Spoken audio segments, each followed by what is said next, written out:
Good evening. My name is Larry Hawkins. I am the CEO and co-founder of Hawkins Development Group, where our motto is find purpose, find answers, find you. I'm also the author of two books, Five Principles to a Purposeful Life and Five Principles to a Purposeful Life Navigation Guide. These books were written to help people on their path and their journey to purpose to find the best version of themselves. This session, in fact, is pulled directly from those books. This session, Finding Your Purpose, as I mentioned earlier, this session is all about you. And for this session to be productive, I'm going to need your engagement. I'm going to need you to talk back to me. When I ask questions, need someone to speak up, feel free to volunteer, either unmute your mic or put it in the chat. But we're going to need engagement to make the most of our time. Also, there are going to be exercises. Those exercises are going to be in the handout. The handout you received through the email with the registration link, so you should be able to have that on hand. You're going to need that for the exercises. For a lot of the note taking, I've already put the notes in there for you, so you can get a chance to focus on what we're discussing. So I mentioned that exercises, they're going to be part of what we're going to do. Well, let's jump right into our opening exercise. What do you value? In your handout, you're going to go to page 2. On page 2 in your handout, you should see a list of 100 words, and each of those words have a checkbox next to them. And what we're going to do is I'm going to help you whittle down this list of 100 words down to 5 words that mean the most to you. We're going to do it through a series of 4 rounds where I'm going to give you a time limit, tell you what to do, and you've got to be able to accomplish that as close as possible within that time limit. Again, this is all about you, so there is no wrong answer, all right? So this exercise, there's 100 words, 4 rounds. With round number 1, I'm going to give you 90 seconds, minute and a half. And within those 90 seconds, I want you to place a check mark next to the 20 words, the 20 words on this list that mean the most to you. In 90 seconds, put a check mark next to the 20 words that mean the most to you, and then we're going to move on to the next round. All right? 90 seconds, 20 words, starting now.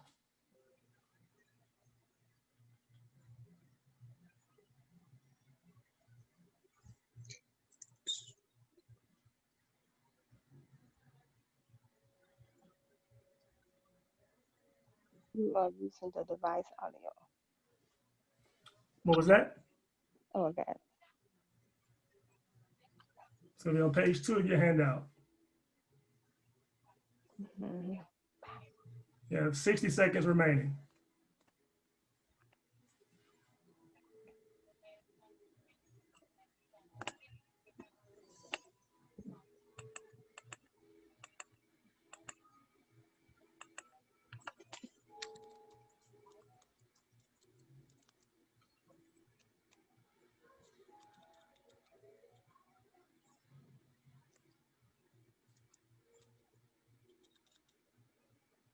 Thirty seconds left. I see we have a hand raised, Mr. Walker.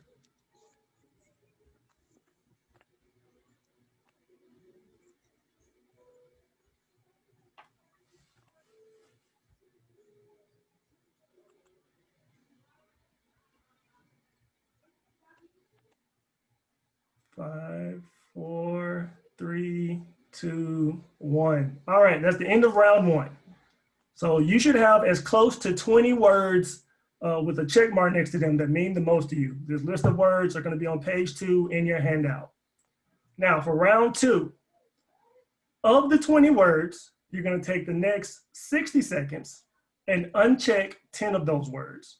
So of those 20, which of those 10 mean the most to you? Leave a check next to those. And for the ones who don't mean as much as those 10, uncheck those. 60 seconds, we're going to whittle this list down to 10 words starting now.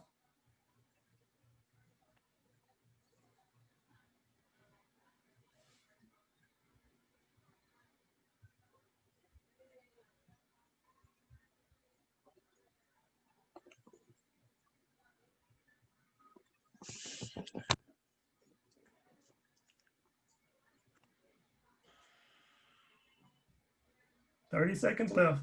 We're trying to get the list down to 10 words.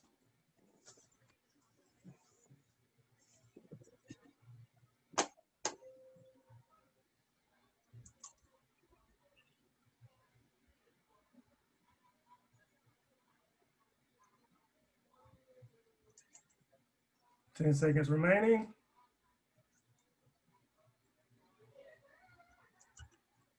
And time. All right, that's the end of round 2. You should have 10 words with the check mark next to them remaining, okay? For round 3, you have 45 seconds. And with these 45 seconds, look at these 10, figure out which of the 5 mean the most, leave those checked. And for the 5 that don't mean as much as the other 5, uncheck those. So in 45 seconds, you should have 5 words remaining, all right? Starting now.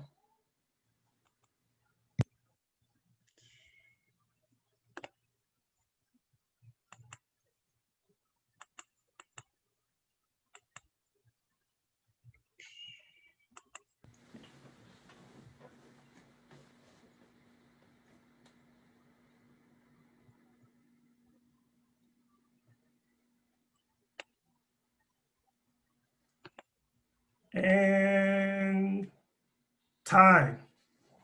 All right, now you should have 5 words with the check next to them. Last round. At the bottom of page 2, you should see 5 blanks ranked in order, 1, 2, 3, 4, 5.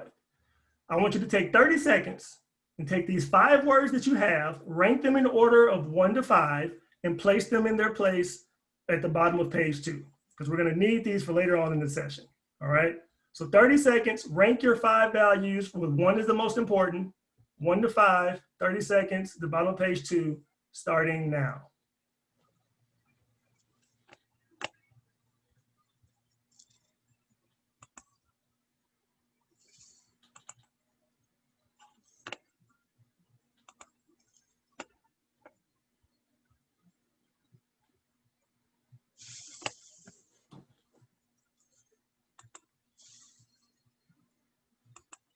Five seconds remaining. We're ranking them in order of 1 to 5. And time. All right. Now, you should have as close to 5 core values identified. We went from a list of 100 down to 5. Can I get a volunteer to share their 5?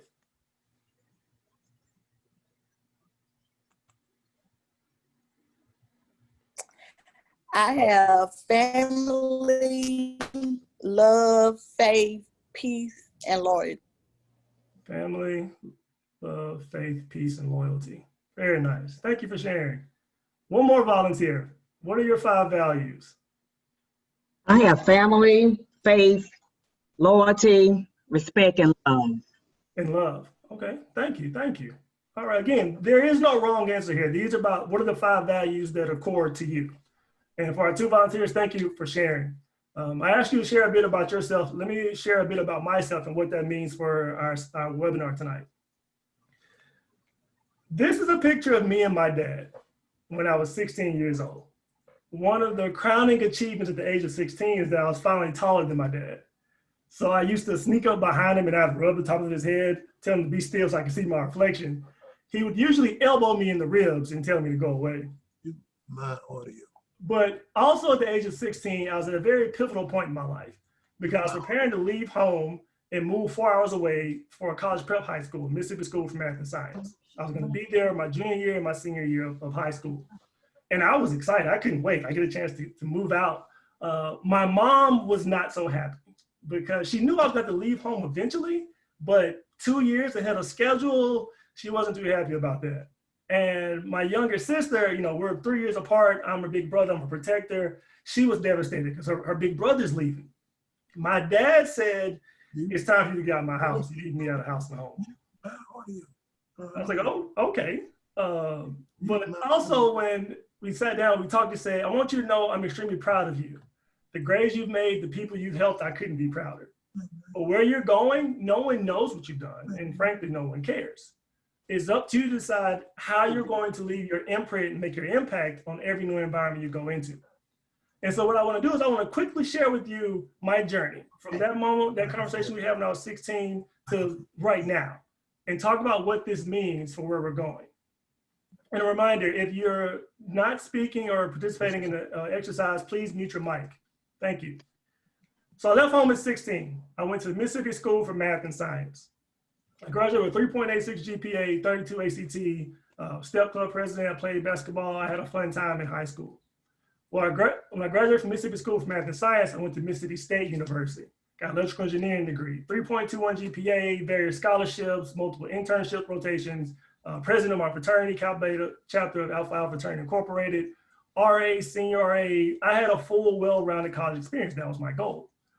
Well, in May 2011, I graduated from Mississippi State University. My wife and I, we moved out to Austin, Texas, where I started working for National Instruments, an engineering company.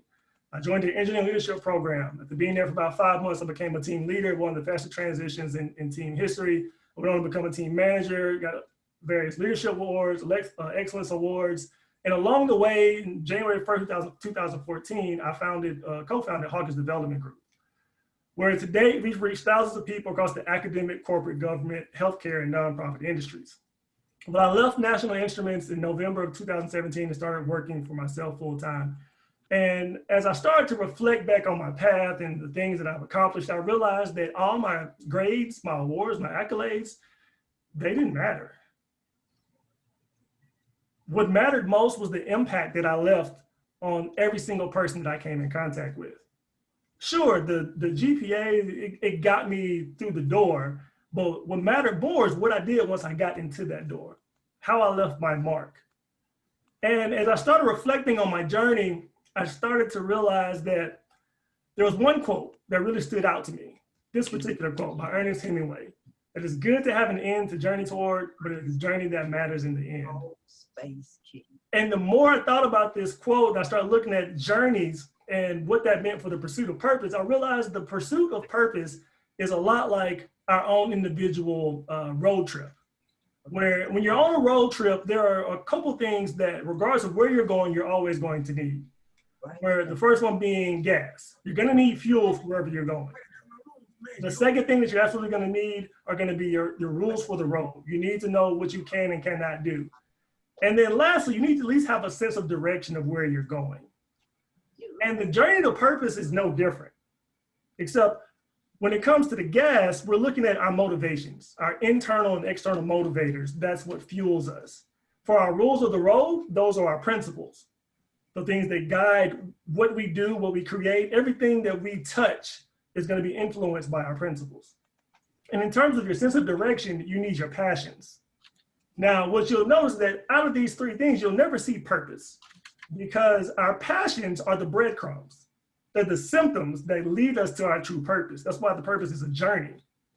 And we've got to figure out, how do we navigate our life to make sure we're making the most of our time, the most of our talents, and ultimately pursuing why we were placed on this earth.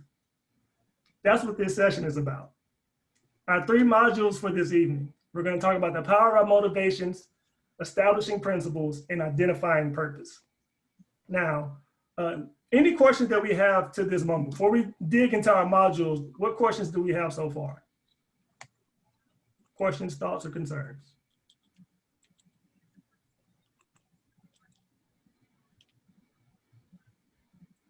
Okay, I'm gonna take the silence as either I've already lost you or you're really eager to figure out what's gonna happen next. I'm gonna lean on the latter, and let's have some more fun. Now, I mentioned your principles influence everything that you touch and you create. So I want to share with you my 5 principles to a purposeful life. I want you to be able to be exposed to these. These notes, again, are in your handout. I want you to be exposed to these because they're going to influence all the material that we're going to cover with the remaining time that we have. Where our first principle is the principle of motivation. Principle of motivation says always, always, always question your motivations, because they're at the heart of every action that you take. We're going to prove that in just a second. Our second principle is the principle of purpose. We each have a unique purpose, and it's up to us to figure out what that is. Our third principle is the principle of betterment. It says leave people better off than before they met you. Always leave them with more, whether something as small as a smile or as big as a job opportunity, leave them with more. Our fourth principle is the principle of contribution. A tree is judged by the fruit it bears, meaning you'll be judged by the fruit that you bear. You'll be judged by what you contribute. You'll ultimately be judged by what you do. And our fifth and final principle of mastery. Be so good at what you do that others put their reputation on the line for you. Not to be so good just for yourself, because you're going to have days where you just don't feel like it. I haven't had my coffee yet. The kids kept me up all night. A million reasons. But if you're going to be so good at what you do that other people will put their reputation on the line for you, That means you're always going to be going the extra mile. And going the extra mile means it's going to get you opportunities and networks and places and people that you would not have gotten to on your own. So these 5 principles are going to influence everything that we're going to go through today. I mentioned we were going to talk about the principle of motivation, so let's start there on page 5. You'll scroll with me down to page 5 in your handout, or turn if you printed it out. We're going to look at the power of our motivations. And I want to jump into an exercise. What motivates you? On page 5, you should see a thought cloud or a bubble, and inside that bubble is a place for you to put some answers. I want you to take 30 seconds and list everything that motivates you. Inside of this box, inside this thought bubble, everything that motivates you in 30 seconds, starting now.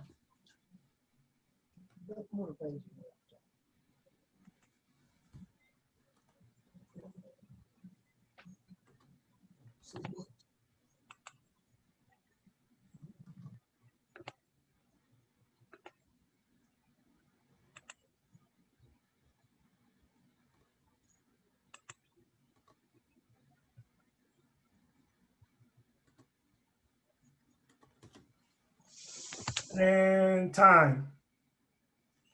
All right, who wants to share what are some of the things that motivate you?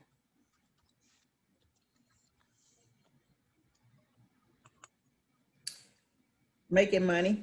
Making money, yes. Thank you. It's either the first thing or the last thing that someone brings up. Absolutely, making money. What else? What else motivates us? Family, Family, okay. What else? environment, Friend, Say it again. Saving money. Saving money. And there was one Children. more. Growth. Life, then friend, Helping others. Friends, helping others. Success. Success, yes. One more. Jesus, Jesus, absolutely. Thank you. Thank you all for sharing. I want to look at, when we're talking about our motivation, the power of them, let's look at a motivator we can all relate to, hunger. Hunger is a basic physiological motivator. So imagine for me, if you will, because we're looking at our motivations, imagine if you will, you get home or you've been home for a while and you're done working and you say, you know what, it's time for me to unplug. I'm done with the work. I'm gonna relax and watch TV. Well, as you're watching TV, your stomach rumbles. Well, now we're going to dig a bit into psychology. Let's look under the hood. If we're sitting down, relaxing, our stomach rumbles, hunger is that motivator. And motivations affect desires. Because you see, we desire to relax. We've had a long day. But now our stomach rumbles and we now desire food. Well, if motivations affect desires, desires affect our priorities. Because now you have to reprioritize what you had planned for the next 10 to 15 minutes to solve this problem of hunger. Like, how hungry am I? Do I need something now, or could I wait until the commercial break? Priorities, they start to shift. Well, if our motivations affect our desires, desires affect priorities, priorities are going to affect our choices. Now, this is where things get really interesting, because you see, Maslow's hierarchy of needs says we're motivated by one thing at multiple levels at the same time. So that means you're motivated by hunger at the basic physiological level, but maybe you're motivated by self-esteem because your favorite pair of jeans are a little bit too tight. Well, you were sitting on the couch, you're hungry, you desire food, you prioritize, I need to get food. I make the choice, I'm gonna get off the couch and go over to the refrigerator, which leads to an action. So we've gone from motivation to an action. When you walk over to the fridge, you open the fridge and you've got 2 choices, an apple or a cheeseburger. Now, this is where things get really, really interesting, because you see, if we're hungry, we're likely going to choose a cheeseburger because it's going to taste better. But if you're hungry and you want to lose weight, you should choose the apple. Emphasis on should. Whether you actually choose the apple or just choose the burger and deal with the guilt later on is up to you. But if we're going to follow our motivations, we would get up, we'd go to the fridge, we'd grab an apple, we'd come back, we'd eat the apple and keep watching TV. That whole exchange would take all of 30 seconds, depending on how far your couch is from the fridge. But psychologically, this is what happens under the hood.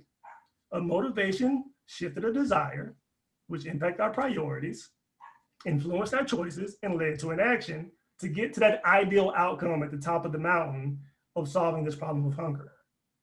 This happens with every single motivation. All of our motivations tied to actions, all of our actions tied to a motivator.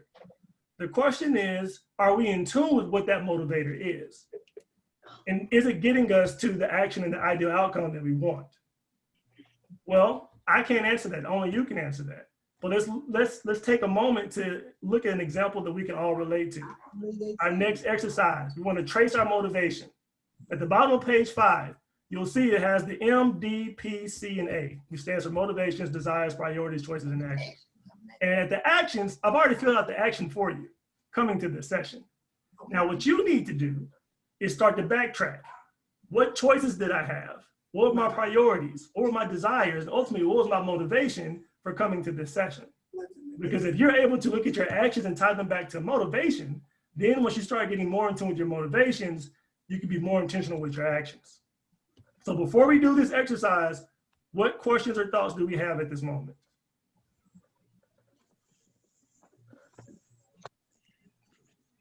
Choices, priority, desires. Okay, well, if there's no questions, We are to relate it to attending today's sessions. yes, yeah, the action is attending today's session. And then you want to walk backwards from there to ultimately identify what was the motivator that got you here. Okay, choices.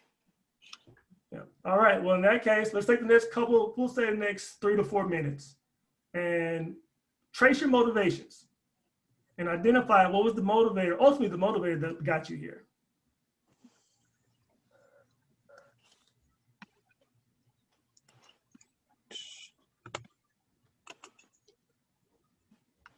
We live, Hawk. Okay. Okay, let's see here.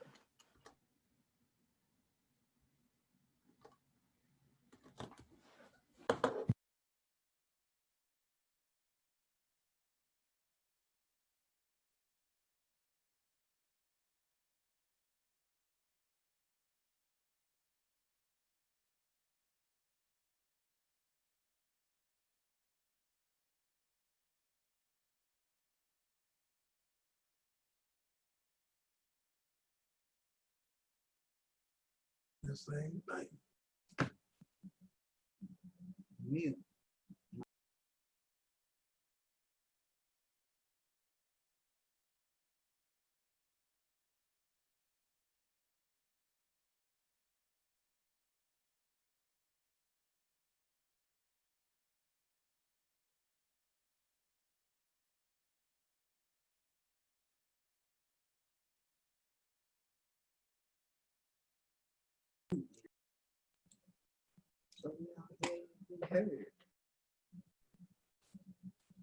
Justin.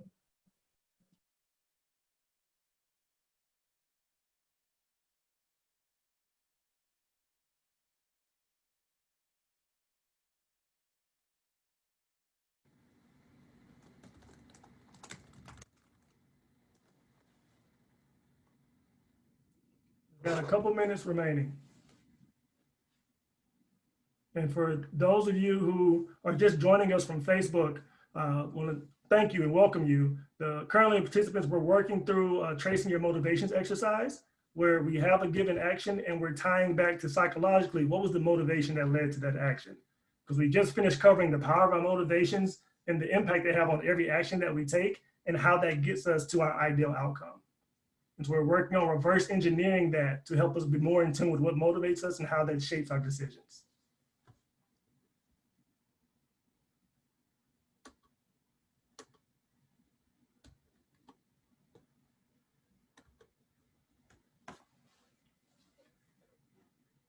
I have about 60 seconds remaining on this exercise.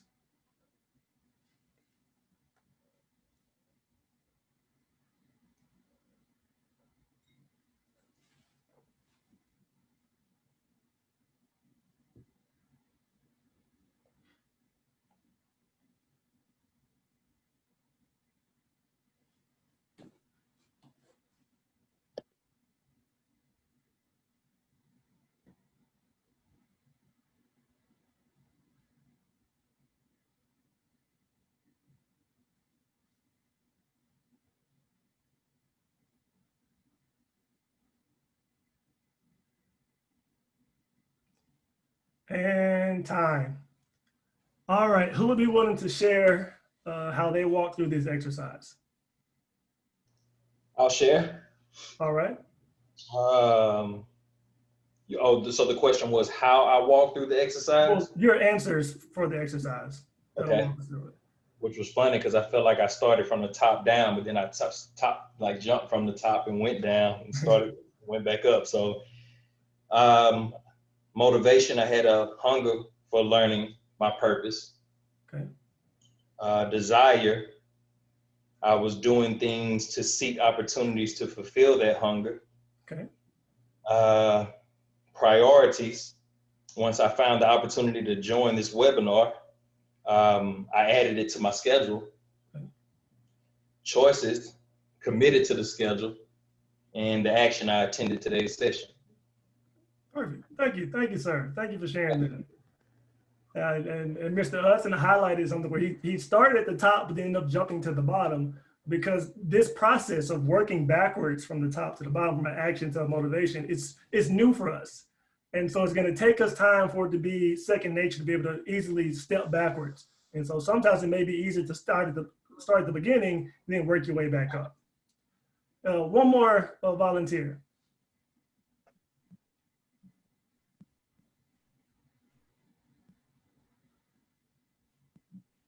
I pretty much had basically similar to what was just said. Mhm. I was interested in the material. I wanted to gain more knowledge about the material. I chose not watching a TV show over attending the session. And again, I chose the webinar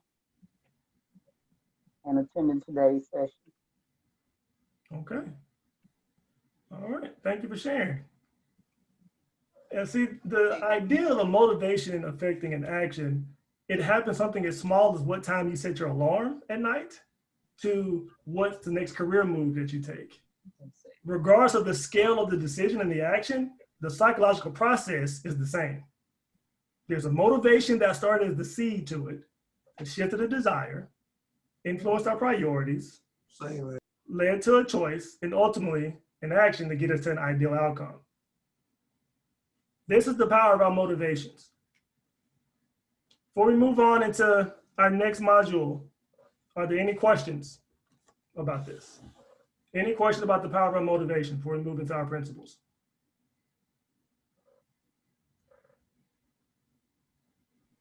Oh, another motivation you say is how does it relate to my life? How does the knowledge of this relate to my life? How would I use this webinar in my everyday life and in Christian life? Mm-hmm. And so your question was, how do you use this webinar? No. They're just observation. Oh, gotcha. No. Okay. I just wanted to make sure I wasn't not addressing something, but okay. No. Asking myself the observation. I'm speaking of, how would this benefit, how relate to my knowledge of everyday life and the benefit of the webinar. Yeah, because getting the knowledge is only step one. Then it's okay, what do I do with this knowledge? How do I integrate it into my life? So you're right on path.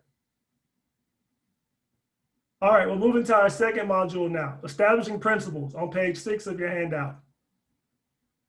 Now I said the principles, those are our rules for the role, because our principles guide every action that we take. Our principles help us ensure that we're operating consistently. Our principles help us ensure that we're aligned with our core values. So to be able to have these tools, you have to build them, you have to create them. And lucky for us, we're gonna walk through that right now. So on page 6, when I was looking at the concept of a principle, I was trying to conceptualize it in a way both for an internal and external side to it. Because if we can understand it internally, that'll help us understand how externally we're gonna use it to engage other people. Because I'm an engineer, I like formulas and systems. So I created a formula to look at what is a principle. So with the internal and external components, with the internal, there are 2 pieces, where the first piece is your core value. You need your core values. That's why we open our exercise with what are your 5 core values. You'll probably notice that at the bottom of page 6, you should have your core values should have transferred. And so I'll share my own personal example, and then we're gonna make time for you to create your own principles, or at least one, because we've got time to create at least one. So the core value here for me is self-awareness. Self-awareness is one of my personal core values. Well, you combine a core value with a personal promise. And that promise for me is I promise to stay in tune with my growth and priorities. This is the promise I'm making to me and only me. Again, because this is internal. This is within the confines of myself. I know my core value is self-awareness, and I know that I promise myself that I'm going to always stay in tune with my growth and priorities. Now, how does that manifest into the physical world? That's where your principle comes into play, where the principle is always questioning your motivations. So whether I'm questioning my own personal motivations or helping my teammates question their motivation or helping my clients understand their motivations, all of them are rooted in the same core value of self-awareness. It's just the way that it comes to life may differ. But regardless of the arena, the mandate is the same. Always question your motivations. 4 words that mean the world to me. They help shape everything that I do and everything that I create. They may not resonate with you, but that's fine because these are my principles. And I say that because when you start to create your own principles, you don't have to ask yourself, well, is somebody else going to understand this? Because it's for you. It's to help you stay on track. They're going to understand it by observing your actions and the impact of what you do when they cross paths with you. So our exercise on page 6. You should have now all 5 of your values are at the bottom of page 6. Start with your first value, value number 1, and follow this formula, the core value, the personal promise, and the principle, and create a principle for yourself that's going to guide every action that you take from this point forward. Take the next couple of minutes and work on at least one principle. If you have extra time while we still have time, feel free to keep working. But for now, we want to get at least one principle.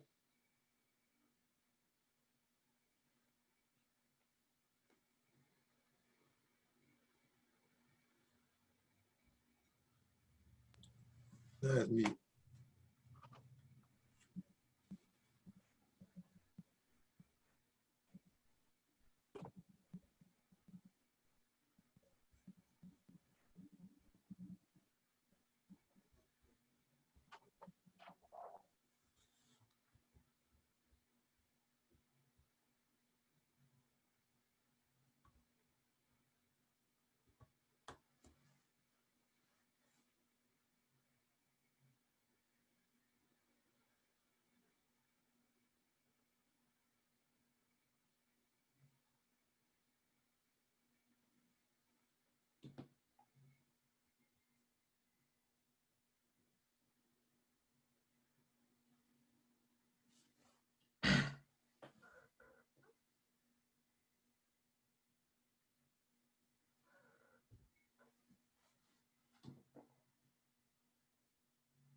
Got about 2 minutes left working on your principles. You already have one done. Keep working till we're out of time.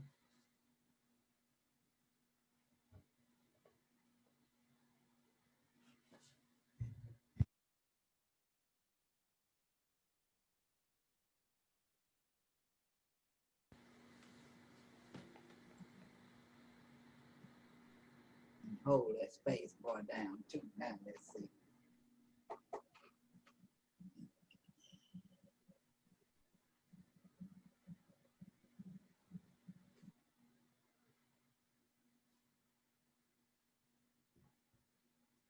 Have about 60 seconds remaining.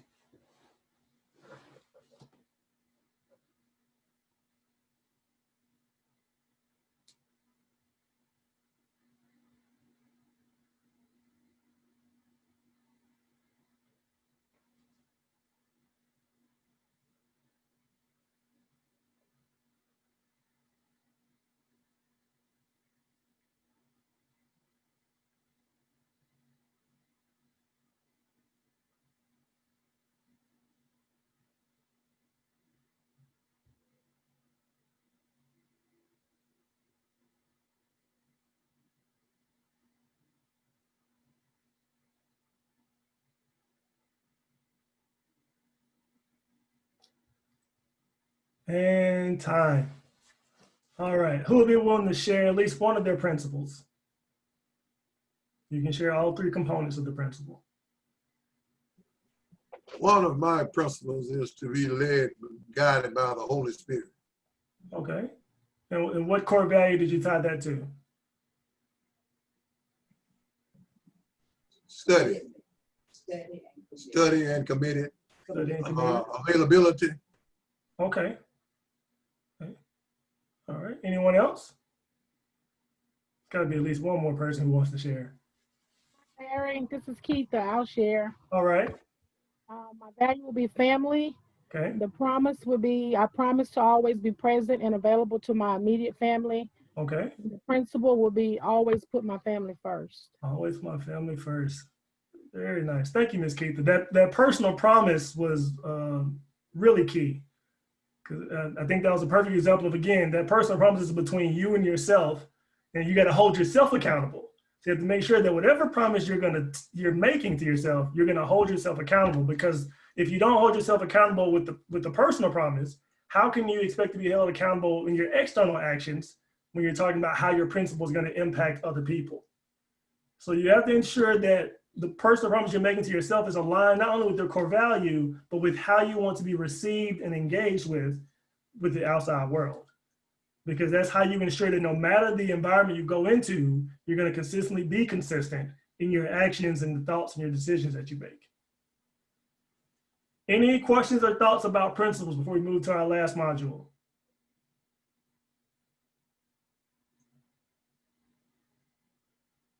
All right. So we've covered, pardon me. So we've covered the power of our motivations. We've talked about establishing principles. For our motivations, that helps us be in tune with every action that we take. The principles help guide those actions. So now the question is, what are we guiding our actions toward? That's where our third module comes into play, identifying purpose. Moving on to page 7 of your handout. When you want to start identifying what purpose may look like for you, you have to begin by looking at how are you currently spending your time and energy?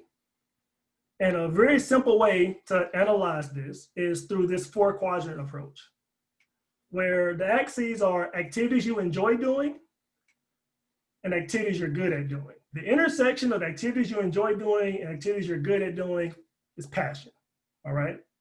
Now, if we look at activities you're good at doing and activities you don't enjoy doing, those are chores. And I don't just mean household chores. I mean, it's a chore for you to have to do this particular thing because you have the talent for it, but you don't enjoy it. The intersection of activities you don't enjoy doing and activities you're bad at doing is painful. Like there's nothing good here.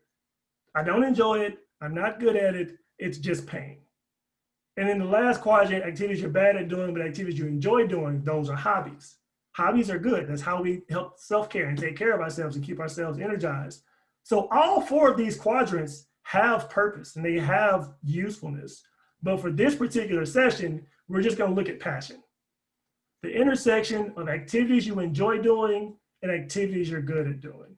Because I said earlier, your passions are symptoms of your true purpose. They're the breadcrumbs. If we can identify our passions, we can start following that breadcrumb trail ultimately to our purpose.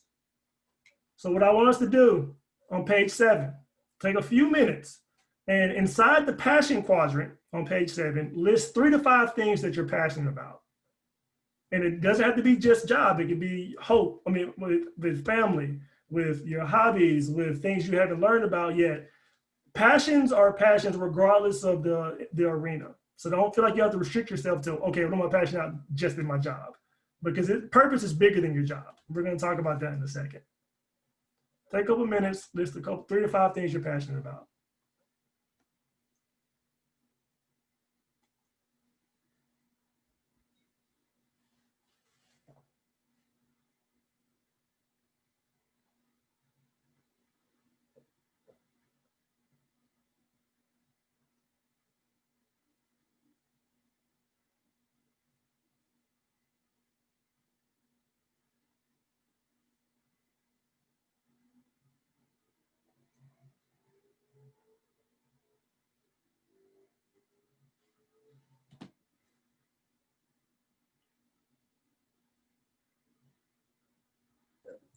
Yes, mute.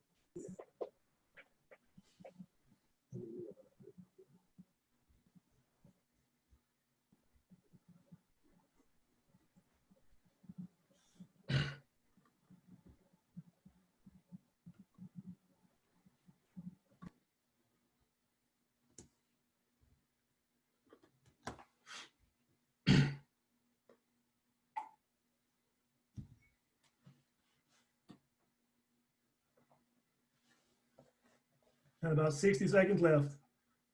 List 3 to 5 things you're passionate about.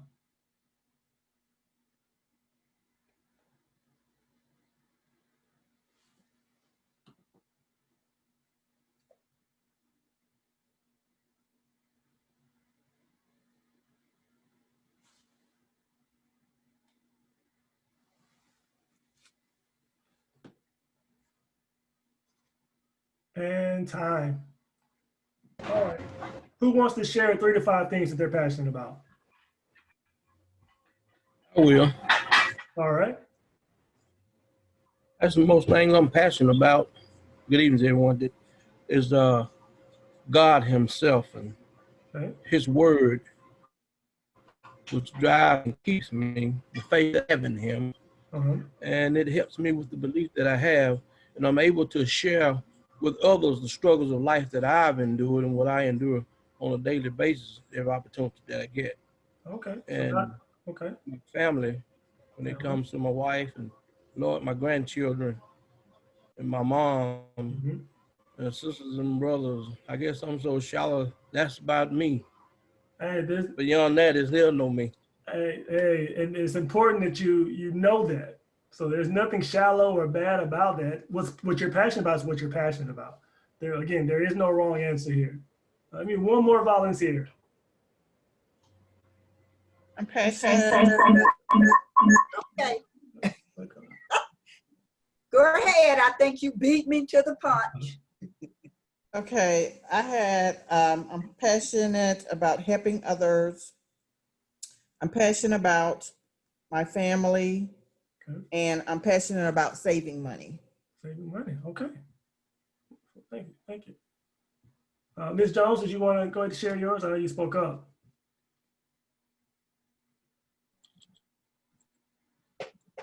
Yes, I sure would like to share.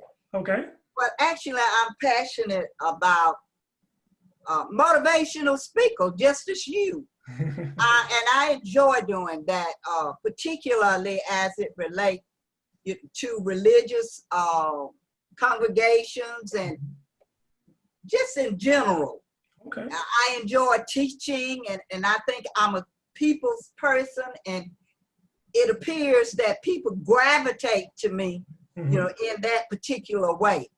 And so I'm listening at you, and I'm thinking to myself that I should have pursued this, because this is purpose for me.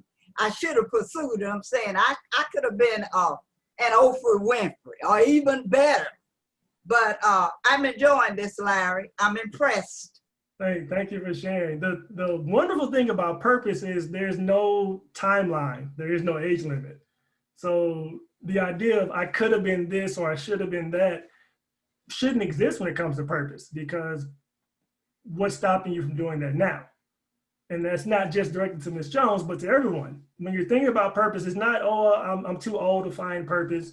No, purpose can find you as young as you are and as old as you are. Let me say this. Yes, sir. Let me say this before we leave very quickly. My passion is preaching and teaching. Mm-hmm.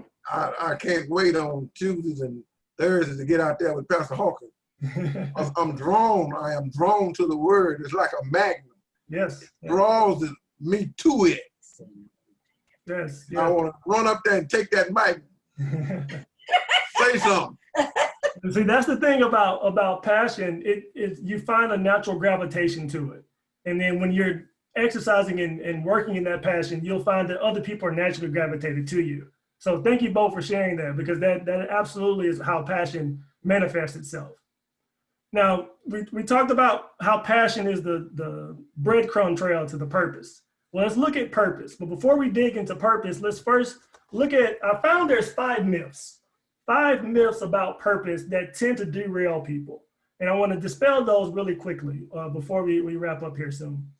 Well, the first myth is that your purpose has to be tied to your work.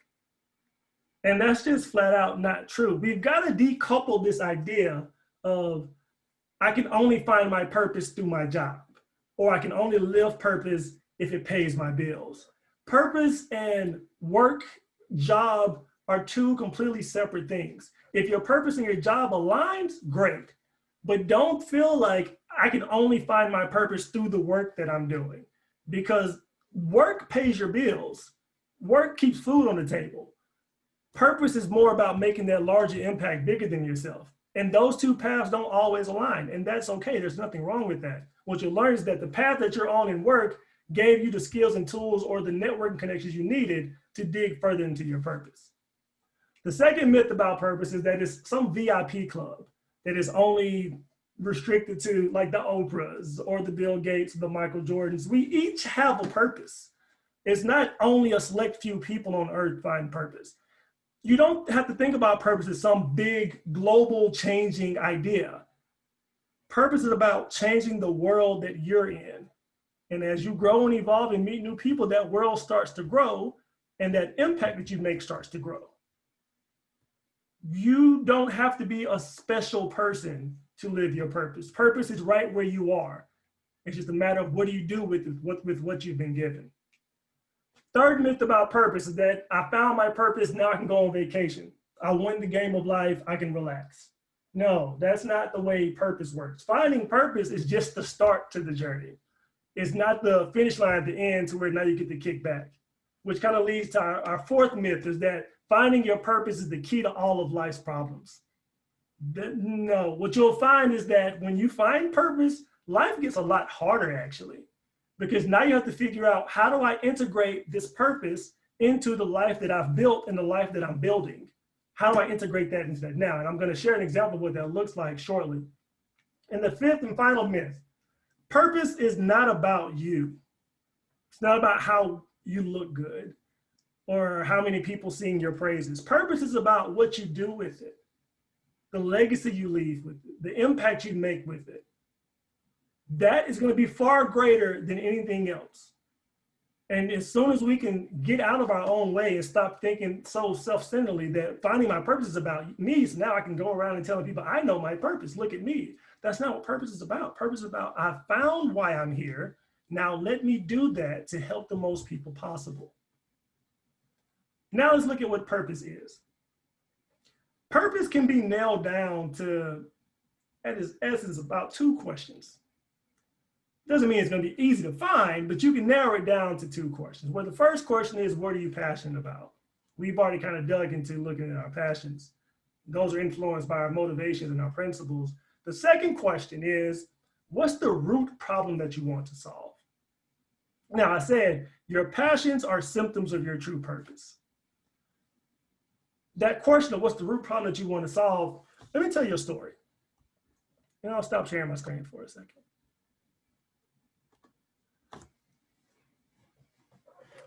There's a young lady that I know. Her name is Rayma. She lives in New York. We've known each other for years. But particularly in 2016, we had a conversation.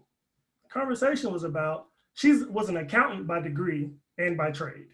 And she was not happy. She was not fulfilled in her role. She felt like this isn't for me, but she didn't know where to start. Like, what's the next step? So we started having regular conversations across the months. And part of what I asked her, okay, well, what do you want to do? And she said, well, I want to help people. Okay, well, people is a very broad topic. Are there certain types of people that you want to help? And she said, well, I want to help people who suffer from mental illness. Okay, now we're getting somewhere. We're narrowing down the pool. Why? And she dug into her path and her past and her family and her history. And she said, well, I want to help people with mental illness because it's been really influential and impactful on the life that I've lived. But also because I feel like I can save people. All right, again, we're going back to that people being a broad thing. Okay, well, scoping it to the mental illness Is there a certain type of mental illness you want to work with? She knew immediately, I want to work with people who suffer from depression. Okay, people who suffer from depression. Great. So we've gone from being an accountant to I want to help people with mental illness, to people who have depression. Why? And she said, well, people who suffer from depression are typically ostracized by society. And they're kind of, pushed out. All right, so you want to make them feel more included? Oh, yeah. I said, okay, that's great. Why? Very quickly, she got annoyed of this question of why, because this conversation happened over a period of months. But that question, why, is so powerful. Because if we've gone from, I'm an accountant by degree, I'm unfulfilled in my job, so I want to help people.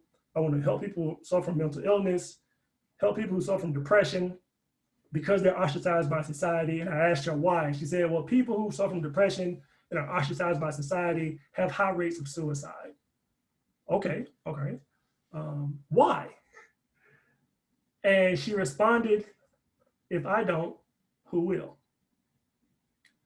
We went from degree in accounting, working in accounting, to I want to lower suicide rates and lives of people who suffer from depression, because if I don't, who will?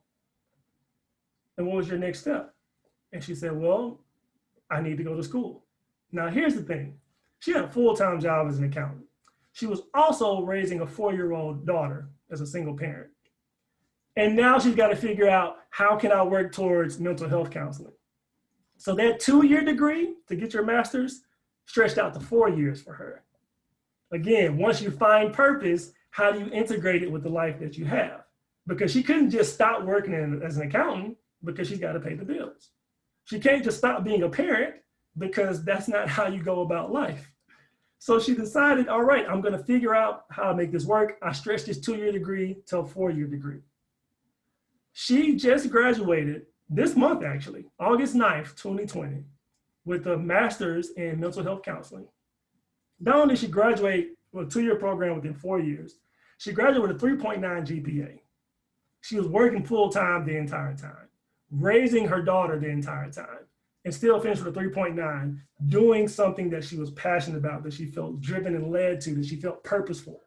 Her life did not get easier, but it became worth it. The extra hours, the extra workload, the challenges, to make sure you don't get too defeated while you're at work as you're at night going to class. All the coordinating for babysitters. Life got a lot more complicated, but she didn't quit because she knew where she was going. The journey strengthened her resolve, and she had a direction that she was heading in. And now 4 years later, she just graduated with a 3.9 GPA. That's what purpose does to your life. It doesn't make it easier. I wish I could tell you it would make it easier, but it doesn't. But it makes it worth it. It gives you an intentional, purposeful next step. And that may be within the career that you have. It may be a different career. It may not be a career at all. It may be volunteer opportunities. But the thing about purpose is that it's going to meet you where you are. And then you have to decide, how do I navigate to get to where I want to be? That's what the root problem is. Her root problem was that she wanted to prevent suicide in the rates of people who suffer from depression. The way she got there, that was going to be determined by the path that she was on. So when you're looking at purpose, the two questions, again, you can boil it down to, what are you passionate about and what's the root problem that you want to solve? But that conversation with her happened over the course of months. And then the path to get to where she wanted to go happened over the course of years. This is why I say purpose doesn't have a timeline. It doesn't have an age requirement. It'll meet you where you are. And then it's on you to navigate, how do I get from where I am to where I'm meant to be? Because that's what purpose is about. And that leads us to our summary. So before we dig into the summary, what questions or thoughts do we have? I know I'm giving you a lot to think about and try to integrate, well, what does this mean for my life? That's where the fun starts. But if you have any questions or thoughts you'd like to share now, the floor is yours.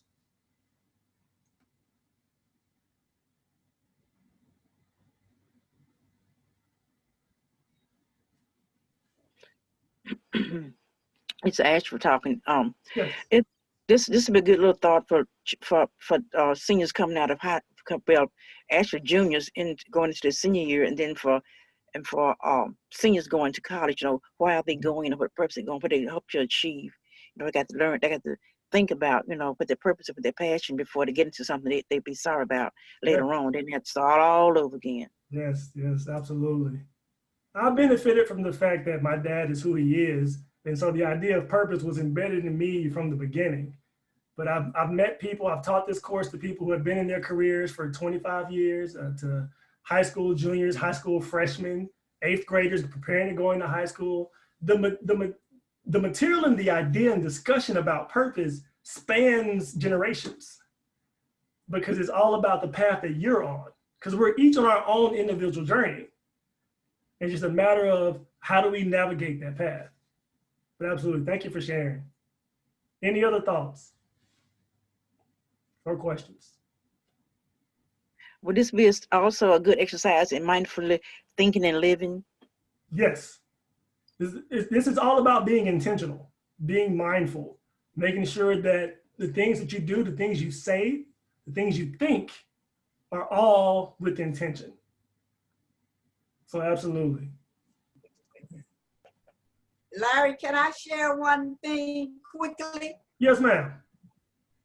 My granddaughter is a senior this year, and what she's trying to do, she's found purpose. She's trying to launch her own line of makeup and facials. And this is what happened. They're at the school just to make some little extra money. She started watching YouTubes, you know, with makeup and facials. And she decided, okay, I'm going to do something myself, and started putting little things out on YouTube. Well, on the college campus, the girls, you know, sharing it all. The girls came to her, some of the girls, to do makeup, but some of them had a story. They were saying that they didn't feel pretty.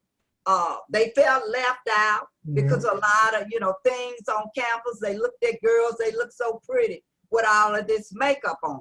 And so she said, she started thinking about that. And she said, well, okay, I'll do makeup.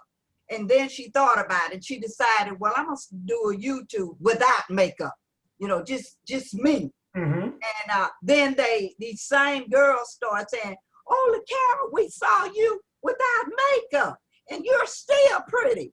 And she said, that's the message I wanted to get across. It isn't the makeup, the facial thing, but it's the person you are, your character. So in addition to launching this line with facial makeup, she's launching another program, Beauty is Only Skin Deep, because of these stories these girls share with them. How about that? Thank you so much for sharing that. I love that. Exactly. You start out doing one thing and you realize that there's more to this. And then you start to purpose. The funny thing about pursuing purpose is part of the journey is accidental. You set out to do one thing and then you realize that, wait, there's more that needs to be done here. And I'm the person that can do it. And then you start to realize, hey, I have the talent for this. I have the love for this. I have the passion for this. And then it blossoms. The moment that you're willing to open yourself up to more, then you'll find out that there's more coming your way, but you've got to finally be ready to receive it. Exactly. Thank you for sharing that. Absolutely. Thank you. Larry, can I ask a question? You absolutely can. So with your experience of, I guess, teaching or preaching about purpose, do you see any commonalities with people not moving forward with finding their purpose? So some of the commonalities with people not moving forward to pursue their purpose goes back to responsibility. Because if you have an innate sense of responsibility for the other people around you, then you spend more of your time making sure they're taken care of and not a lot of time making sure you're taken care of. And for some people, it's life circumstances that lead to that way. Their upbringing, that I just have to be worried about other people. And then when you stop and for a second to ask yourself, well, what do you want? That question is so foreign to them because they never had to consider it. Because with the way society is set up, we're told what to do. we're pushed in certain directions. And we're not really encouraged to stop and think about topics like this.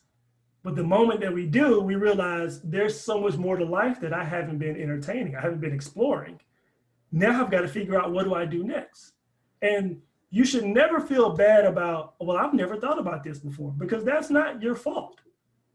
Our life circumstances take us on the path that we're on for a reason.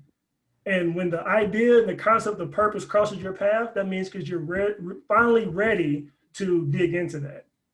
But one of the most common things that I've found associated with is that people who grow up feeling so responsible for everyone else and they neglect themselves, the idea of purpose is just so foreign to them that it's hard for them to wrap their mind around it, because it involves putting yourself first to ultimately for the betterment of everyone else. Thanks for sharing your answer. You're welcome, sir. Any other questions before we Hawk, go? look at your chat real quick, Hawk. Oh, right. Question in the chat.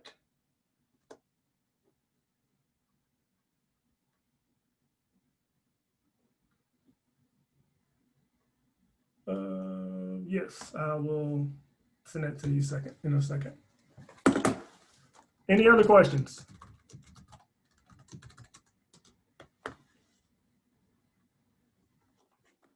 All right, well, let's dig into our summary on page 9. We talked about how the path of purpose is like being on a road trip, where you need your fuel, you need to know the rules, and you need to have some idea of a direction that you're going in. You don't know the end direction, but at least just, I'm gonna walk this way and we'll see what happens. Well, the journey to purpose is along the same lines. Again, that quote, is good to have an end to journey toward, but it's the journey that matters in the end. The process, because that's what all a journey is, it's a process.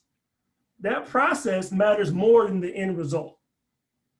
Like we're so used to saying, I need this job, I need this degree, I need this GPA. We get so focused on that final step that we lose sight of the journey to get there. 'Cause that's where the growth happens. That's where we learn about ourselves. That's where we learn about our motivations. We learn about our passions as part of the process and the journey. We don't just learn that when we get to our final destination. So when you're looking and considering your journey to purpose, our motivations, those are our fuel. If you stay in tune with your motivations, then you'll know that you're making intentional decisions to step in this way, to act in this way, to speak in this way. And you're no longer saying, well, why did I do that? How did I get here? You don't have to ask that question because you're in tune with every step of the process, every step of the journey. And as you're walking this journey, our principles give us the boundaries, the guidelines, the rules for the road of what we can and cannot, what we should or should not do. And all that ties back to our core values.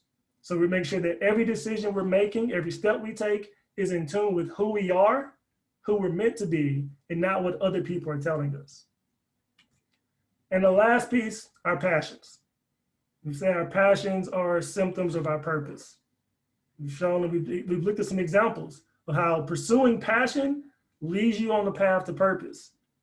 And then once you get on that path to purpose, the impact you're able to make magnifies exponentially. If you're in tune with what motivates you, you're intentional with your actions. If you're in tune with your principles, your actions are always going to be consistent and heading in the same direction. And if you dig into your passions, you're going to follow that breadcrumb trail that's going to ultimately lead you to what purpose looks like for you. The journey to purpose is 3 pieces: motivations, principles, and passions. All of these require time for us to prioritize ourselves and start asking ourselves the tough questions of who am I? What do I want to be? What am I meant to be? Where am I going? Instead of just going with the flow, going to what you were told as you're supposed to do this, what about making a step and an action, making a decision on what you want to do and not what you feel like you were told to do? That's what purpose is about being intentional in a way that you're going to maximize your contribution, not only to yourself, but to everyone that you're going to come in contact with. My name is Larry Hawkins, the second to be exact, not to be confused with senior. I'm Hawk 2.0 if you ask him. I am the CEO and co-founder of Hawkins Development Group, Our motto is find purpose, find answers, find you. I want to first thank all of you for attending. I hope that you walk away with at least one thing you didn't have coming in. I also want to thank Pastor Hawkins and LGH Hawkins Senior Ministries for facilitating and hosting this. I love to do this. This is part of why I was placed on this earth. And so I hope that for those of you who came here and those of you who are going to go forth and tell other people about what you learned, that you're walking away with at least one thing you didn't have coming in. And with that, I am done, and I'll stick around for Q&A for as long as needed. Thank you. Thanks, Larry. Thank you, Larry. Appreciate it. Thank you. My pleasure. Thank you. That's well done. Thank you. Thank you. Thank you. Thank you. Thank you. Thank you. Thank you so much, Larry. You're very To welcome. all the participants, if you check in the chat, I